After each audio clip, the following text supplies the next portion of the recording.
A few minutes later.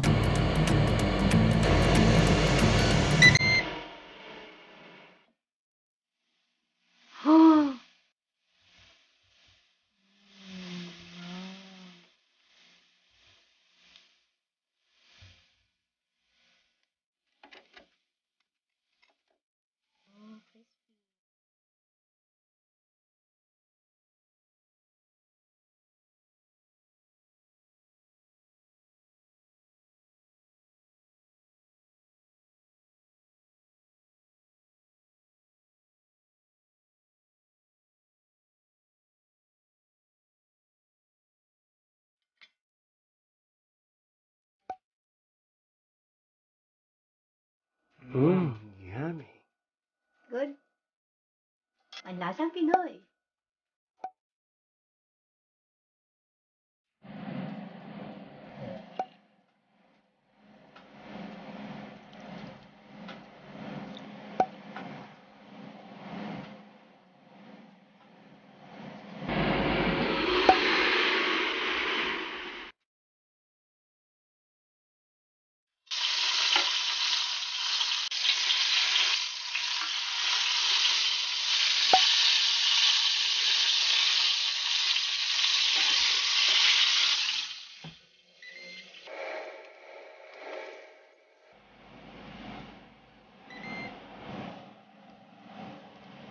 Yummy.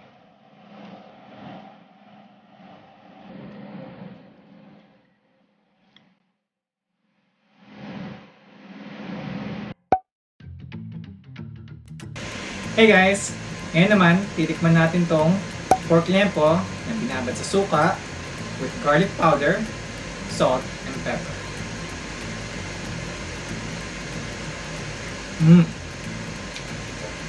Sarap din siya. Malutong, crispy pa rin.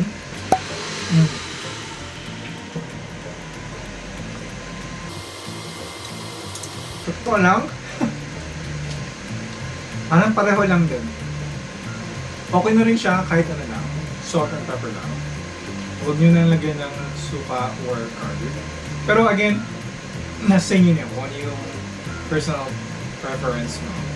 Para sa akin, masarap na yung kahit salt and pepper lang.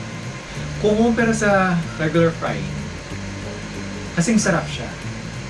As in, masarap din. Crispy, malutong, juicy.